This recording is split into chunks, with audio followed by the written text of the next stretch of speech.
Hey guys, and welcome to Quality Shot. I am super excited to be joined by Unbeaten 14-0 Welterweight Ekow Essuman. How you doing, mate? Yeah, I'm good, thank you. And yourself? Thanks for having me, by the way. No worries. Thank you very much for taking time out of your day. Really appreciate it. And yeah, welcome on whenever. So I'm sure that we'll catch up again soon as well. Okay, so before we get into the nitty gritty, for anyone who's not really familiar with yourself, do you want to tell me a little bit about your boxing journey and how you got into boxing? Oh, I got into boxing. Well, I started boxing at a late age, at 17. I was into sports and I didn't I used to play basketball. I didn't get onto a team I wanted to get onto. One season during tryouts, and I wanted to stay fit. So one of my mates suggested I go to a boxing gym, and so I tried it. And yeah, I just everything else was just I forgot about it. Just stayed in boxing. Um, Started boxing within the local circuits in England, in the ABAs and whatnot, and started beating like people on the England team and on the GB team eventually. And that's what got me a shout of sort of scouts or people asking me to go in for a GB assessment. Um, that took a while. It took about 6 months. There was 40 boxers at my weight. Every week, someone else, two lads or three lads would get kicked off the assessments because they just didn't make the cut. And at the end, it was just me that was left. Got onto Team GB or the B team, kept working hard, got onto the podium squad, um, did my thing. Went on various tournaments all around the world, loved it, gained a hell of a lot of experience, and missed out on the Olympics to Josh Kelly, who went at my weight, and went pro. And now he's 14-0, English champion, IBF European welterweight champion. Yeah, that was a much better introduction, actually. I should have introduced you like that, shouldn't I? Don't worry, I'll make sure to mention it in the video. No, that's a really interesting story. I guess, yeah, as you said, you went into the gym, and I guess it sounds like you caught the bug of boxing. Yeah. You got into the gym and then caught it. When I got into boxing and people say to me, "Oh, I want to try boxing. I might have one match." I always warn them like, you have to be careful because when you have that one match, one of two things is going to happen. You're going to be one and done. Either you lose or win, and you just think this isn't for me, or two, you lose or win, and you just think this is me. Yeah, it's funny. A lot of the boxers that I've talked to, and when I hear them like speak like this, like yourself, it makes me think of. I think it was Tony Bellew said that boxers, they need to have maybe like a little screw loose to really enjoy fighting. Yeah. Because he was saying that he's probably got, because he said, how can you enjoy or get enjoy or want to get paid for getting punched in the face? Yeah, exactly. Yeah. And obviously he's a little bit nutty himself, so he was happy to talk about it, but it's quite funny. But yeah, I mean, look, props to you guys, and I've never been in the ring myself, so I can't say it, but you guys, it's a bit different to sport like football, tennis, where you can't obviously get hurt. Well, not to the same degree as boxing. So, I guess you definitely need to have that commitment and Yeah, passion. you can't. And You can it play other sounds. sports, but you can't play boxing. Yeah, exactly. Yeah. It seems like a lifestyle when I talk to most Yeah, boxers, a lifestyle, and they have to have that kind of drive. And I feel like if they're not fully committed, then that's, I guess, when you can get hurt, etc. yeah, So no, that's a really, really interesting story. Thanks. In terms of like the current climate, because obviously you're an elite athlete, so yeah. I know you're able to go to boxing gyms, etc. But how's it affected you in terms of the restrictions? I know maybe strength and conditioning or other work around your training that you would normally do. What have you done to, I guess, adapt? Um, Most of my training is in-house, aside from strength and conditioning. But just found ways around it. The kind of programs I was on, we found ways to adapt it to be whether I pick up some weights from there and I use them at home. I use them when I go to the boxing gym. And I have my programs, just like when I was on GB, you kind of get set programs. So I know what I need to do and just get them done in my free time. Yeah. But aside from that, the whole lockdown and everything, like, it hasn't affected me that much. Like, the whole social aspect of life, yeah, completely.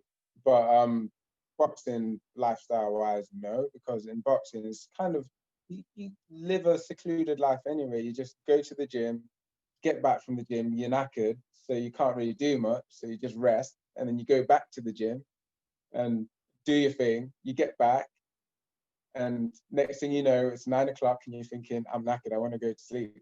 so, so Yeah. it hasn't changed much aside from the social aspect of life. Yeah, it's funny. I talked to Jazza Dickens, and he said that, I guess he said for boxers like himself and you, that it's almost perfect in the sense that because you don't have any outside distractions of Yeah, that social aspect, if that makes yeah, sense, yeah, that you're used to being in camp anyway, so it's almost like you're in camp, but it's you've been in camp for like a year basically, and you just all you've had is all you've been able to do is concentrate on boxing, which I guess to a degree is good, and you're able to hone your craft, etc. But yeah, yeah, I guess obviously the social aspect isn't there as much.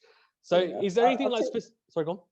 I'll just say I've taken a lot of time to actually work on things as opposed to Yeah. being in camp and going through the motions, just getting fit. I've actually worked on things, so it has its silver linings. It's funny you say that, because I was actually about to ask you about whether you've worked on anything specifically, kind of like improving or honing any kind of specific aspects to your game in this time.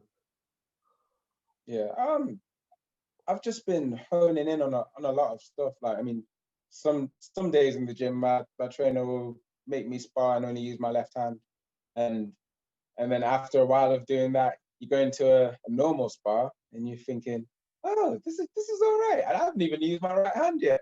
But then that gives you the chance to actually set up your right hand. So then you're thinking about setting it up properly, and you're throwing it properly. When you throw it, you know it's going to land and whatnot. So it's been good. Yeah. No, that's good.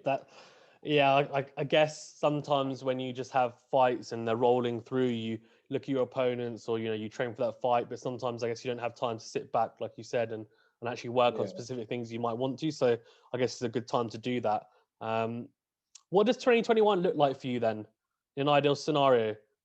How many times do you want to get out, and you got anyone in mind? Kind of where are you looking to be at the end of 2021? 2021, by the end of 2021, I will be the British and Commonwealth welterweight champion, and I will be looking to defend my IBF welterweight title as well. I should have that British and Commonwealth fight by the end of March against Chris Jenkins, and I'm gearing up for that. Sparring the likes of Florian, Marku, and David Avanesyan, and obviously my gym mate, Derek Osazi, winner of Ultimate Boxer 3. Getting that work in, honing my skills, looking to get out at least those two major matches for me.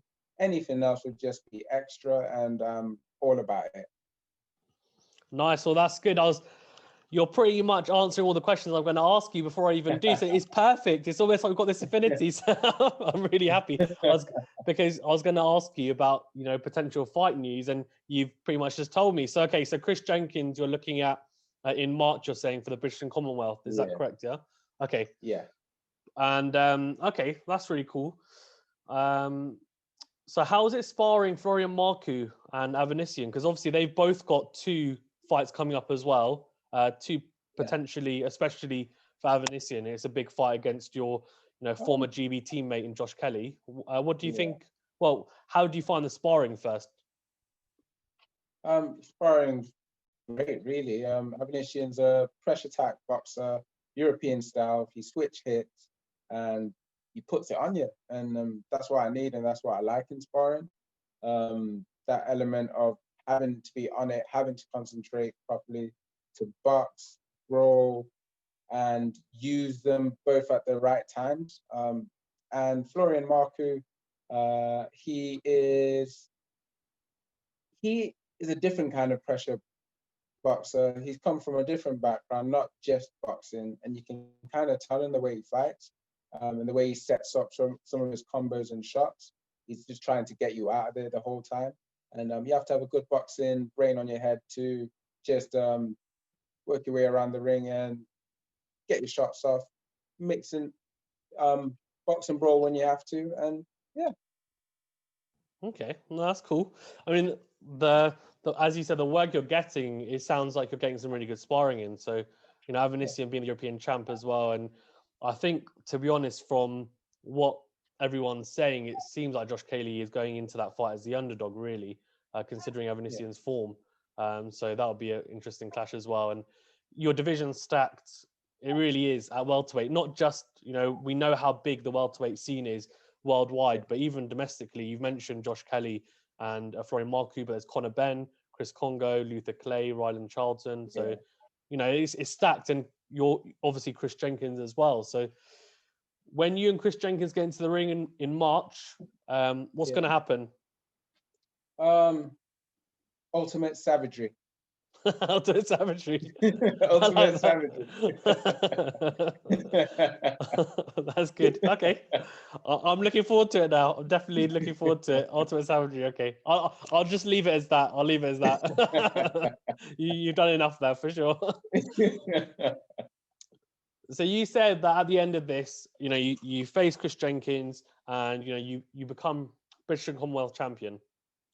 And for the rest of 2021, then how many times are you ideally looking to get out? Because that'll be one. Are you looking to get out maybe 2-3 times? And then what you look? Yeah, ideally. I don't want you to look past Chris Jenkins, obviously, because I know you probably only focus on that. But if we kind of just very briefly touch upon, once you've got past him, what are you looking to do for the rest of the year?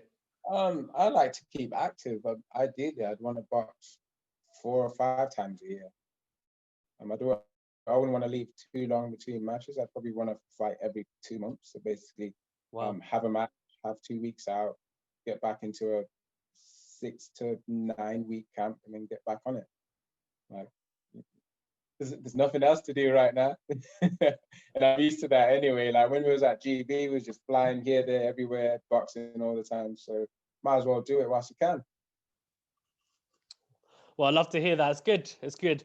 It's always nice to hear a fighter say that they want to be active, because, you know, I think the worst thing that can happen is a fighter not being active and then going stale and not fulfilling their potential just because they're not being active.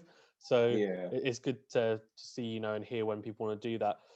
Okay, so what's your, let's say, you know, everything's happening as you want it to in 2021. What's the end goal for you? I'm assuming it's to become world champion, but do you have aspirations do you have like a tick box or a tick list even that you think, okay, this is what I want to do in my career? Or is it take one fight at a time and then build towards, you know, obviously becoming world champion, etc. if you don't have anything specific? Yeah. I do want to become a world champion first and foremost. I'm actually one ahead of my tick box because I wanted to win the British and then win the European title, but I won the European title first. So obviously, yes, I want to win the British. I would like to defend the British and win it outright. So that means 3 or 4 wins on the trot with the British title. And the British also opens doors to the world honors.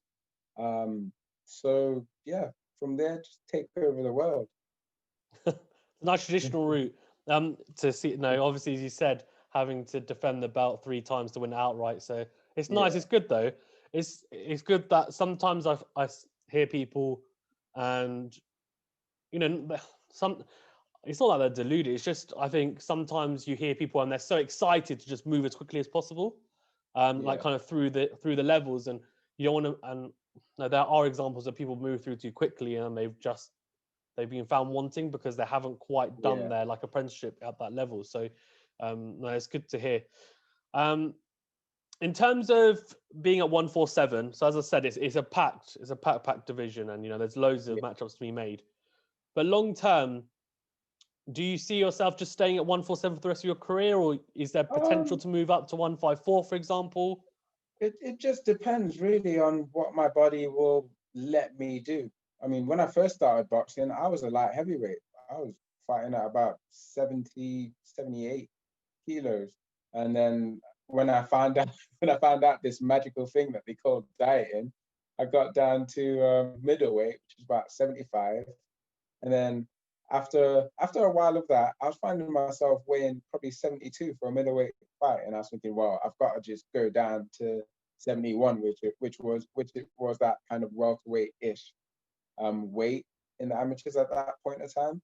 So I started fighting at that, and then my dieting and nutrition got better, and I was weighing 69 and a half for those matches, and then luckily they changed the weights down to 69 kilos. Then I just boxing at 69 kilos, and then turned pro, and I always thought, can I make 66? Like, can I do welterweight? And I just gave it a go and made it. So yeah, so I've been welterweight ever since. But it's just one of those things. If ever I'm getting to the weight and I'm just not feeling right in my body, then I'll just move up, because it's not like I haven't boxed at those weights before. So Yeah, yeah, that makes sense. That's interesting. It's so funny that you said that.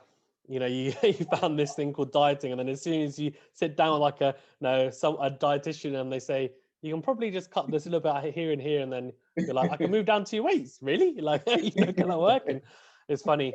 Yeah, I'd probably need to get on that as well, to be honest. So I might have to ask for your dietitian.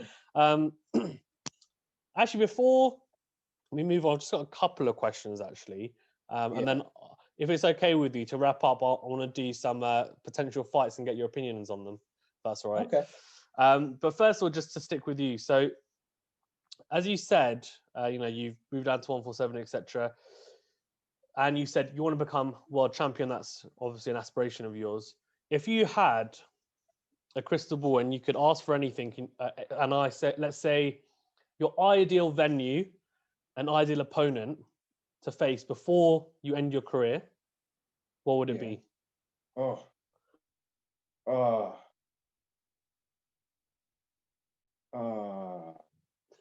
It would MGM Grand and Mayweather, and not even for like, you know, Mayweather payday, just to be able to beat the puzzle that is. Okay, no, that's cool. Okay, let's pretend that Mayweather's retired, because I don't know if he is. Let's say he's in between, isn't he? He's in limbo, really. Oh, you mean realistic opponents right now, or I thought you just meant just opponents just in general? No. That can be I guess I don't want to say it's a historical one, because he is kind of fighting, but it's more exhibition stuff now. But yeah, maybe someone who realistically, you know, you can fight, who's active at the moment. Let's say Crawford. Yeah. Yeah. Crawford. Okay. A big fight at MGM Grand. Well, I'll be keeping my eyes peeled for that for sure in a couple of years' time. Yeah, for sure. And outside of boxing, what kind of hobbies do you do at the moment? The social scene, as you said, is a bit, well, it's dead really right now. But what do you do in your downtime? In my downtime, I recently had a little daughter, so in November. So congratulations. I entertain my little daughter, and no, but aside from being a dad, just I do a little bit of music production here and there.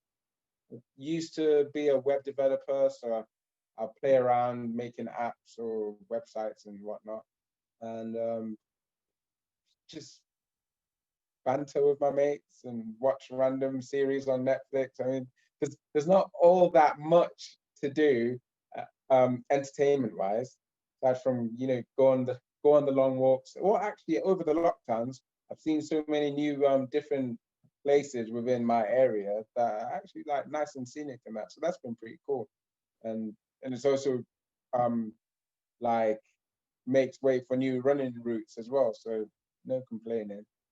Yeah. It's funny, isn't it? Because before like this whole lockdown, etc., I feel like life was going at like 100 miles an hour, and you wouldn't notice like small things. But as you said, even with me, like I walk down the road, and, you know, I'll do a little walk around, you know, my local area, and I'll be like, hold on, how long has that been there for? This little shop or this little place here? And then I'll come home, and someone will say to me, no, that's been there for like a year. And I'll be, okay. Okay. Just never noticed it, because it just never popped into my head. It was quite funny. Congratulations anyway on your the Thank birth you. of your daughter as well. That's really exciting news, and I'm sure most of the time probably is entertaining her. I'm sure. But no, it's cool. You said about music developing. That's really interesting, or music producing. So I talked to Dex Spellman, and he said that he's got his own band. So might have to hook you two up, and you can collab on something. Yeah, for sure. Okay, I've just got a few like 2021, well, confirmed fights and kind of potential fights for 2021 that I want to get your opinion on. Yeah. And first of all, I won't ask you potential fights with yourself and someone else because I know you're just going to say you, which is fair enough because a fighter has to be confident in themselves. Imagine if you didn't, then you get a phone call the next day. So and so wants to fight you. Yeah, it's so true. Like I asked Denzel Bentley. He said before I asked him about any fights, he said if it's me against anyone, then I'm going to pick me. He said, yeah, if it's Canelo, I'm knocking him out by body shot. I was like, okay. I was like, okay, fair enough. Okay, let's stick with your division first. So Florian Marku versus Ryland Charlton. That's coming up. Who do you back to win that and why? That's going to be a good match. I reckon Florian can win it. I reckon he can win it. But Ryan Charlton's cool, calm, collected, but he's just got bricks in his hands. So Florian can win it, but he has to apply the right pressure. Yeah, that's gonna be a cracker. That's a very diplomatic answer, and especially as you've just been sparring him, so that's fair enough. I think.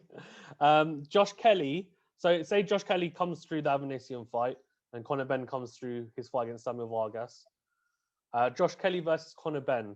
Who do you think would win easy. That? I reckon Kelly would beat him. Oh, really? Okay. Yeah. How comes?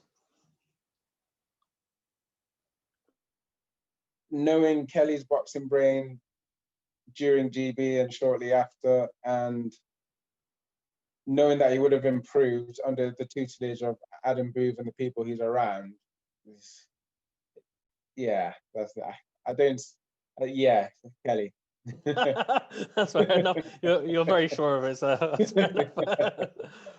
And someone who, again, sticking to your division, someone who you hopefully in the future, you'll fight against in a really big fight, Crawford versus Spence.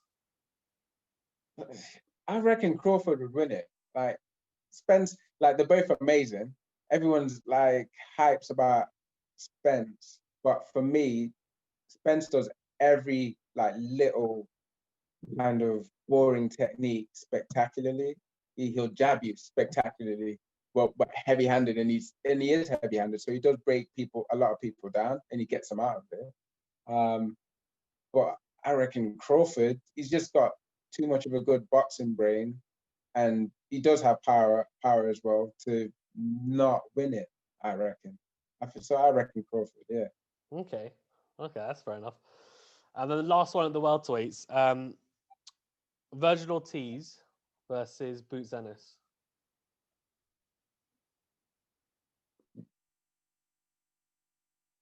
I'm on the fence. Either or. Yeah. What do you think of those two though? Because there's a lot of talk around in the US or across the pond about them being two people in the US to definitely come into their own and start dominating in that division. What do you think about them? I've heard of Virgil Ortiz, but not really the other guy as much.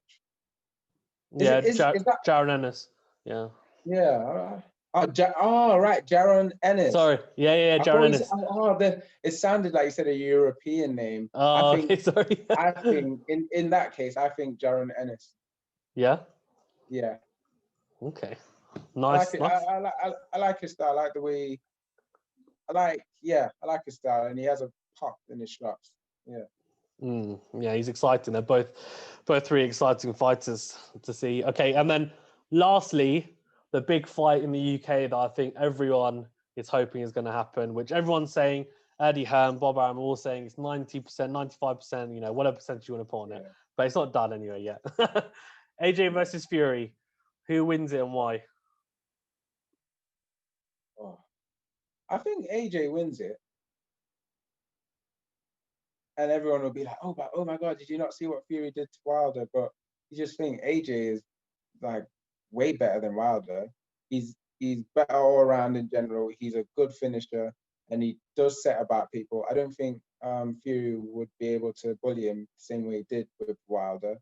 I think it also depends on when the match ends, because like the middle stages of the match and the last few rounds, that has a big factor into who will win that match, I think. Yeah.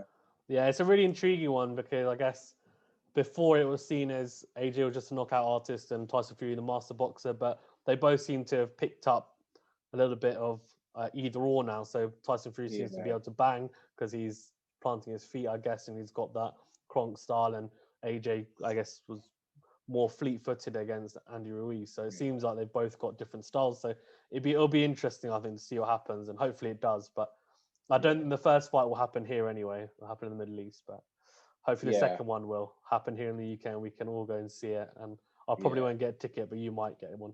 You might get one. I hope so. Yeah, I hope so. Before we wrap up, is there anything else you want to touch upon or anything you want to say? No, I'd just like to give a shout out to all my sponsors and all the people that have gotten like behind me, that send me messages on Instagram and the support and whatnot. All my sponsors can be found on my Instagram, Ekow Essuman, Ekow.Essuman. And I shout them out every once in a while and here, there, and everywhere in my stories. So yeah, I'd like to give a shout out to them. Oh, fair enough. Thank you very much, though, again for being on. I really appreciate it. And I'm really looking forward to your fight in March. Do you any idea about when it'll be confirmed, etc.? Fight news? I think I'll just have to wait until the fight news drops. Okay, fair enough. Can I give anything away? Okay, that's fine. No, that's fair enough. That's fair enough. Well, I look forward to that announcement shortly, I'm gonna guess, because it's in March in the next couple of weeks, etc. And look forward to seeing you out. And yeah, maybe we can catch up before or maybe straight after the fight and catch up on that. Thank you again, and thank you guys as well at home for watching. And yeah, stay safe. Thank you very much. Yeah, cheers. Thanks for having me.